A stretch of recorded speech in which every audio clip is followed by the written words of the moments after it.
Hey there guys, welcome back. Today we are covering Mendicant Core, the Guidelight from the new 8th edition set. He's a 2-mana, aggressively costed commander, but he's really for the mid to late game. So his power and toughness is X3, but his power scales up the number of artifacts you control, but he brings a start engine and max speed mechanic to the game. So with max speed online, whenever you cast an artifact, you may pay 1. If you do, copy it. Really powerful effect, of course, in a white-blue artifact deck. But with max speed, it's not till probably turn 5, maybe even turn 6, that will be online. It's a slower mechanic. Things to note with max speed though, it can't be cheated. There's no cards that say gain additional speed really. You can't proliferate it, it can't be removed. Even if the commander itself is gone, the mechanic is active, it's on you as a player, it can continue to expand. And it is pretty slow to set up like I mentioned. Realistically, turn 5, turn 6 probably in most games. So with max speed though, during each of your turns, if an opponent lost life, you increase its speed by 1, capping at 4. You can't do it on your opponent's turn, like I said, there's no way to accelerate it, you just gotta go through each turn and make your opponent lose a life. So Urza is naturally a really strong supporter of the deck, so we kind of have like Urza tribal in the deck I feel with all the lands too. So we've got the Lord High Artificer, who brings a creature that scales up the number of artifacts we control. He can make our artifacts into mana rocks, and then he can cheat things out at the top of our library. The Prince of Krug, he gives all our creatures a big Lord effect, 2/2, but he can make copies of other artifacts we control in addition. And the Lord Protector makes our pretty much a whole deck cheaper to play. And if you're playing him, of course, we're going to run the Might Stone and the Weak Stone because I love to play fuse cards if I can, which becomes Urza, just the Planeswalker, who can use 2 abilities per turn, and he can make things cheaper by 2, and you gain life. You can draw tons of cards, you can create tons of 1/1 tokens, you can exile permanents, or you can make all your artifacts and planeswalkers indestructible and go kaboom. Then we've got Emiri and Sai. They're kind of like the lieutenants to the deck. Emiri lets us play in the graveyard, recasting any artifacts in there, plus she is cheaper to cast because of her artifacts. Sai Master Thopterus, every time we're casting artifact spells, we are making more Thopter tokens, and he can sacrifice artifacts to draw us cards. Into win conditions, I personally love running Mycosynth Lattice with the Darksteel Forge combo and any board removal. So the Lattice makes all permanents in play an artifact in addition. It also makes any cards that are not on the battlefield colorless, so that could become relevant if you're searching your deck. And you may spend mana as though it was any color. Darksteel Forge, I can't believe the thing is still like $40. Makes all artifacts you control indestructible. And then we have the Disc, which can destroy all artifacts, creatures, and enchantments. But it's indestructible because of Darksteel Forge.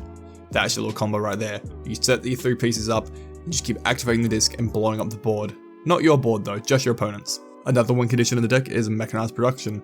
For most people, you're just using it to create fun extra tokens of big value creatures, but you could just put on a Thopter token when you've got quite a few on the board, and you might just win off a Thopter token when you have 8 or more. Into the token generation. So Mirror Besiege gives us 2 options. If you pick Mirren, it'll create a ton of Mir tokens every time we cast an artifact, probably the most common option for a lot of people. But if you're in the very late game, picking Phyrexian gives you a looting effect, and then if your graveyard has 15 or more artifacts in there, target opponent just loses the game. Another win condition, we need it. Efficient construction, same idea as Mirrored and Besieged, just making artifacts every time we cast another artifact. The infamous standard Hangback Walker brings a ton of flying Thopter tokens on its death, and it can just passively grow, but we can speed that up. The brand new Stride Hanger Automaton. Every time we create a token, we create a Thopter token in addition alongside it, and it Lord effects up our Thopters, gets out of hand very quickly. Very similar idea with Worldwalker Helm. Every time we create an artifact token, in addition create a map token, which can give you Explore, so you can get a card into your hand or put a counter on your creature. And itself for 2 mana can make copies of artifact tokens you already control, and your commander can make very powerful tokens. Illustrious Wanderglyph. He brings City's Blessing. When it's online, your artifact creatures get 2/2, and each upkeep you create a 1/1 little gnome token. A really good option for your commander to copy because you can get multiple Lord effects. Just general supporting game plan cards here. Artifacer's Assistant, Hope of Gaifer, and Little Defectomite. They're cheap aggressive creatures that actually do stuff that we care about.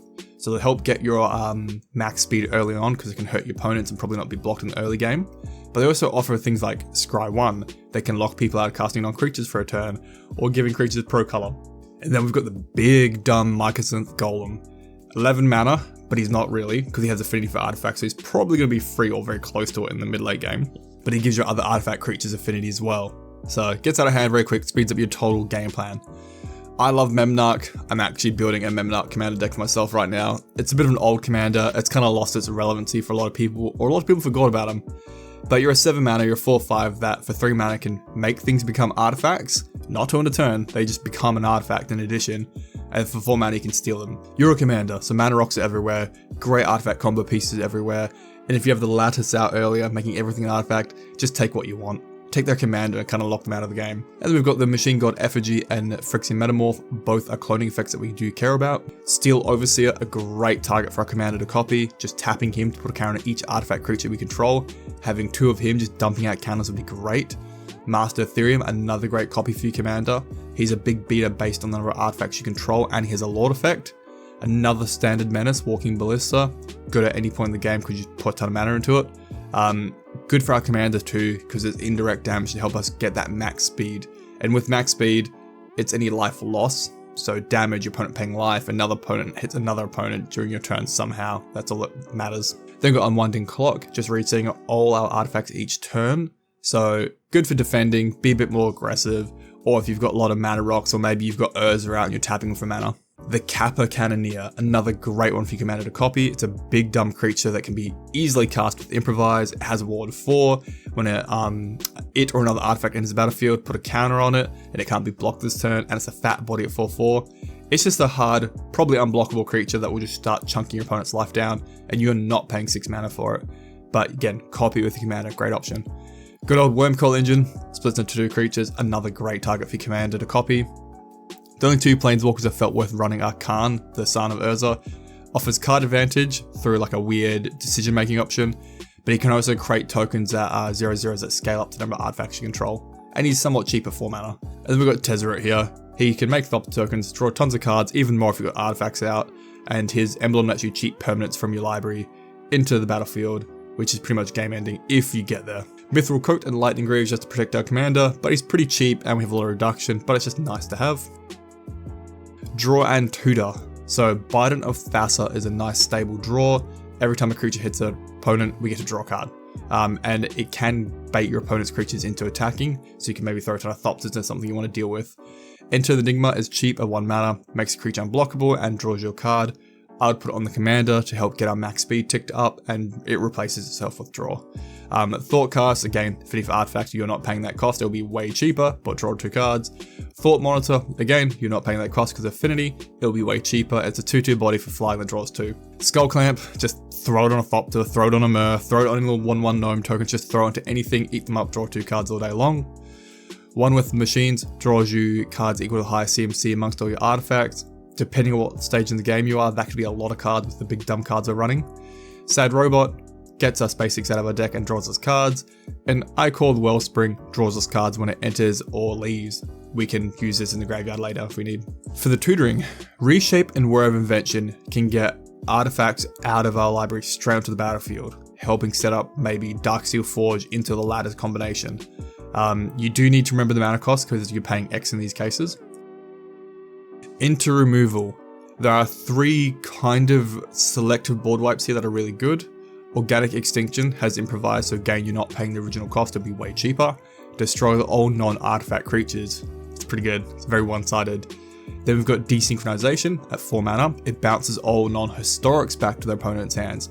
Artifacts and legendaries are historic, everything else goes back. Then Season of Weaving, mode 3 is return each non-land non-token permanent to the owner's hands. We do create a lot of tokens through just Myr tokens, Thopter tokens, or anything your commander's created. And plus everything going back to your hand means your commander can see them being cast again to make more copies. Seasons of Weaving is pretty strong in this deck. And then for little spot target creature removal, Swords of Plowshare, Path to Exile, Dispatch with Metalcraft Online, and Stroke of Midnight are just going to pretty much nuke all the creatures we don't want to know about. And of course Counterspell just to hit some things I don't want to deal with. Into Ramp, Ethereum Sculptor and the Quick Welder are making our deck way cheaper to play. Cart Clan Ironworks is a $20 uncommon. It needs a proper reprint, it really does. But second artifact, gain 2 mana. It just lets you get out of hand very quickly, I can understand why. Soul Ring, Arcane Signet, completely staple. Mind Stone and Commander Sphere are great mana rocks because your commander can copy them and you can sack them to draw more cards. Wayfarer's Bauble, same idea, great for your commander to copy, speed you up a bit more. And Silver Mirror and Gold Mirror are just cheap little mana docks that, again, early game can be aggressive and help trigger our max speed. Only lands worth mentioning in this video are the Urza cycle, because we've kind of got an Urza theme going in here. We have the Tower, the Power Plant, and the Mine as the classic 3 to gain that 7 generic mana. The Workshop gives you mana based on the number of total Urza lands you control if you have Metalcraft Online. Urza's Cave is another Urza land, but it can be sacrificed to get you any other land out of your library, which you'll probably get Planar Nexus because it is every non-basic land type, so it turns all your other Urza pieces online instantly with it. Then we have Academy Ruins to get artifacts back from our graveyard. Inventor's Fair is an artifact tutor on a land slot. The Mycosynth Gardens is an artifact copying land. And it's not to end the turn, it just becomes a copy of that non-token artifact with mana X. So that could be pretty powerful setting up combos late game, or redundancy. And then the Vault lets you dig deep through your library based on the number of artifacts you control and putting a card into your hand. So mid-late game, we're trying to find a game-winning piece, just pop it off, dig maybe 20 cards deep, who knows, and try and find a win piece. So that is Mendicant Core, the Guidelight. He's a very interesting commander. He's cheap and aggressively costed. What he does, he scales up with his power across the length of the game, but his ability of Star Engine / max speed is inherently slow for commander because it won't turn on till probably, like I said, turn 5, turn 6 in most cases here. But his ability to just copy an artifact once online for 1 mana, ooh, it is strong, it is powerful. But yeah, cool commander, interesting concept. I want max speed to work, it seems interesting. Alright, thank you for the support, thank you for watching the video, please give us a like and a sub, we are going for 5k and we're getting there very soon. Thank you to my patrons, I cannot thank you guys enough, especially Marcus. And yeah, I think that's it. Alright, thank you guys and have a good one. See ya.